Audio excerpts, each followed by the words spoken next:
क्या 2027 का चुनाव अखिलेश यादव के चेहरे पर लड़ा जाएगा? क्या बीजेपी की पिच पर उतरकर सपा ने बड़ा दांव चला है? क्या महिलाएं इस बार यूपी की राजनीति का सबसे बड़ा फैक्टर बनेगी? क्या बीजेपी के पास आज भी मजबूत महिला नेतृत्व की कमी है? और सबसे बड़ा सवाल, क्या समाजवादी पार्टी की महिला ब्रिगेड बीजेपी के वोट बैंक में सेंध लगा सकती है? दोस्तों, आज इन्हीं मुद्दों पर चर्चा करेंगे। नमस्कार, मैं हूं आपके साथ मुकेश उपाध्याय और आप देख रहे हैं भारत टाइम्स न्यूज। आज का एपिसोड सिर्फ एक खबर नहीं है दोस्तों, बल्कि आने वाले वक्त के राजनीतिक भूचाल का ट्रेलर है। आज हम बात करने जा रहे हैं उस गहरी हलचल की जो बिहार चुनाव के रिजल्ट से शुरू हुई और सीधा बीजेपी की सियासत तक आ पहुंची। दोस्तों, आपको याद होगा, बिहार चुनाव के परिणाम आने के बाद मैंने एक रिपोर्ट आपके सामने रखी थी। उस रिपोर्ट में चर्चा की थी कि इंडिया गठबंधन की कमान अब अखिलेश यादव के हाथों में देने की बात हो रही है। और ये बात सिर्फ हवा में नहीं कही थी दोस्तों, इसका आधार था अखिलेश यादव की रणनीतियां, उनका लगातार बढ़ता प्रभाव और बीजेपी के सबसे बड़े सियासी समीकरण को बिगाड़ने की उनकी क्षमता। और ये बात मैंने तब भी कही थी, ये चर्चा इस वजह से नहीं थी कि अखिलेश यादव बहुत बूढ़े हो गए या अत्यधिक अनुभवी हो जाएं। वजह सिर्फ एक थी, काम, रणनीति और असर। इंडिया गठबंधन में अगर कोई कम उम्र में भी अपनी रणनीतियों से सबसे अलग बड़ी पार्टी को चुनौती दे रहा है तो वो है अखिलेश यादव। तो फिर नेतृत्व उसे क्यों न दिया जाए। लेकिन सियासत में हर खेल आसान नहीं होता दोस्तों। गठबंधन के भीतर भी कुछ पार्टियां हैं जिनके लिए ये बात गले उतरती नहीं है दोस्तों। किसे तकलीफ है, कौन खुश नहीं है, ये भी बताऊंगा। पर उससे पहले आज की सबसे बड़ी खबर यह है कि बीजेपी जिस दांव पर बिहार जीती, उसी दांव पर अखिलेश ने ऐसा प्रहार किया है कि बीजेपी चारों खाने चित हो गई है। दोस्तों, आज मैं आपको एक ऐसे फैसले से रूबरू कराने जा रहा हूं जो सिर्फ एक घोषणा नहीं है, बल्कि 2027 के चुनाव का पूरा एजेंडा बदल देने वाला मास्टर स्ट्रोक है। क्या 2027 का चुनाव अखिलेश के इर्द गिर्द लड़ा जाएगा? मुख्यमंत्री कौन होगा, चेहरा कौन होगा, ये सवाल अभी दूर की चीज है।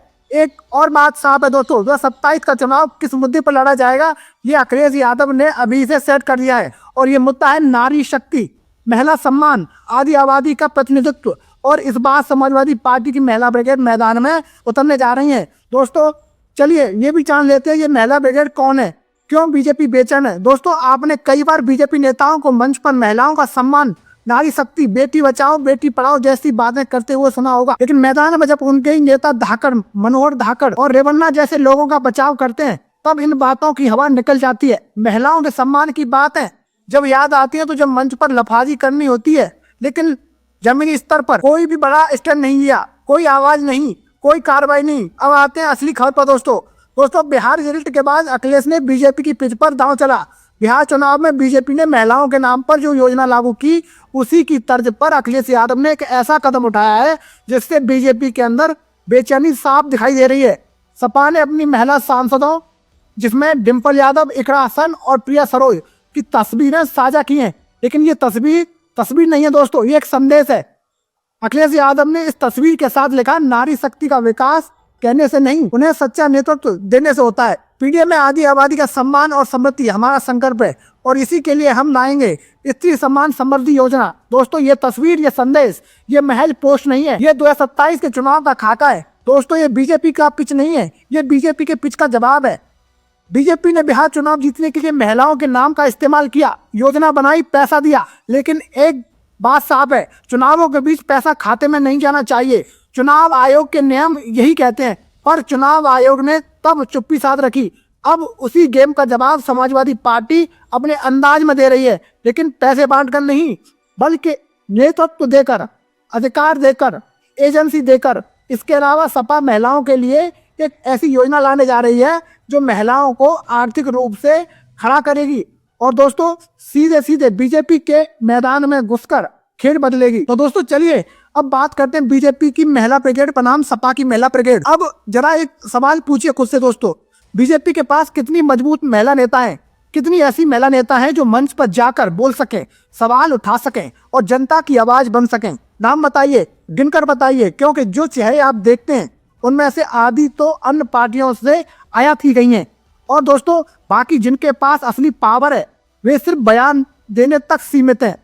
दोस्तों, जब इकरा हसन जैसी युवा सांसद पर जातीय संगठन का तथाकथित नेता गंदी टिप्पणी करता है तो बीजेपी की महिला सांसद कहाँ थी? चुप। पूरी तरह चुप। लेकिन एक मौलाना डिम्पल यादव पर टिप्पणी करता है तो वो मौलाना मुस्लिम होने की वजह से तुरंत बीजेपी की महिला सांसद खड़ी हो जाती हैं। ये दोहरा चरित्र जनता देख रही है, यही दोहरा चरित्र सियासत में मुद्दा बनता है।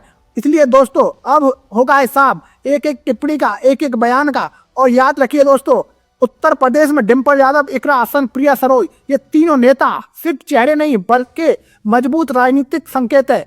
इकरा हसन युवाओं का प्रतिनिधित्व, प्रिया सरोज दलित और पिछड़ों का नया चेहरा, डिम्पल यादव सपा का मजबूत स्तंभ। और इन तीनों को साथ खड़ा कर अखिलेश यादव ने एक संकेत दिया है। इसलिए 2027 में आधी आबादी का चुनाव आधी आबादी के साथ होगा। इसलिए सपा के कुछ नेता बीजेपी बनाम महिला सम्मान ओपन चैलेंज करते दिखाई दे रहे हैं। ये सपा नेता चैलेंज कर रहे हैं कि इनका कहना है कि उत्तर प्रदेश में बीजेपी की कौन सी महिला नेता है जो इन तीनों के सामने ठहर सके। नाम बताइए। एक भी नाम साफ, शक्तिशाली, विवाद मुक्त, जनता से जुड़ा नहीं मिलेगा दोस्तों। और जो आगे बढ़ना चाहते हैं उनका हश्र वही होता है जो बेबी रानी मौर्य का हुआ दोस्तों। राज्यपाल के पद से इस्तीफा, फिर दबाव, फिर हाशिए पर। इसलिए यूपी 2027 सियासी जंग की जमीन तैयार है। अब सीधा मुद्दे पर आते हैं दोस्तों। उत्तर प्रदेश में 2027 का चुनाव अभी कुछ साल दूर है, लेकिन इनकी जमीन अभी से तैयार हो रही है। अखिलेश यादव समझते हैं कि उत्तर प्रदेश में अब चुनाव सिर्फ जाति और बिरादरी के आधार पर नहीं लड़े जा सकते। महिलाओं का वोट निर्णायक हो चुका है। यही वजह है कि सपा ने घोषणा कर दी कि हम योजनाएं लाएंगे, हम सम्मान देंगे, हम आधी आबादी को नेतृत्व देंगे। और ये घोषणा केवल कागज पर नहीं दोस्तों, संसद में मौजूद उनकी महिला सांसदों के जरिए अखिलेश ने इसे जमीन पर उतार दिया है दोस्तों। अखिलेश यादव ने सोशल मीडिया पर संदेश देकर राजनीति का नया टोन सेट कर दिया है। अखिलेश ने एक्स पर जो तस्वीर साझा की दोस्तों, ध्यान देना, वो एक राजनीतिक संदेश से कहीं ऊपर है। वो कहता है हम नारी शक्ति को आगे बढ़ाएंगे, हम उन्हें मंच देंगे, हम उन्हें नेतृत्व देंगे। बीजेपी की पिच की नकल नहीं बल्कि बीजेपी के पिच का करारा जवाब देंगे। दोस्तों अब एक बड़ा सवाल यह है, क्या आरएसएस ने आज तक किसी महिला को सर संघचालक बनाया? क्या बीजेपी ने आज तक किसी महिला को राष्ट्रीय अध्यक्ष बनाया? जब ऐसा नहीं है तो आप कैसे कहेंगे कि आप महिलाओं को नेतृत्व देना चाहते हैं? यही विरोधाभास जनता को नजर आता है और विपक्ष उसे मुद्दा बना देता है। नतीजा 2027 का चुनाव अब सिर्फ चुनाव नहीं, एक आंदोलन होगा। अखिलेश यादव ने जो कदम उठाया है वो यूपी की राजनीति में एक नई दिशा है। और यही सिर्फ महिला कार्ड नहीं है, ये आधी आबादी की राजनीतिक आवाज को मुख्य चुनाव मुद्दा बनाने की बड़ी रणनीति है। और इनमें बीजेपी के लिए चुनौती साफ दिख रही है दोस्तों। आने वाले दिनों में आप ढेर सारे राजनीतिक दाव पेच देखेंगे, लेकिन अभी जो तस्वीर साफ है वो ये है कि 2027 का मिशन अखिलेश यादव ने लॉन्च कर दिया है। और ये मिशन किसी जाति या किसी वर्ग पर नहीं, सीधा आधी आबादी पर टिका है। और जहां आधी आबादी खड़ी हो जाए वहां चुनाव का खेल पूरा बदल जाता है। नमस्कार दोस्तों, मैं था आपके साथ मुकेश उपाध्याय। अगर आपको ये मेरी जानकारी अच्छी लगी हो तो कमेंट बॉक्स में जरूर बताएं। और जय हिंद, जय भारत।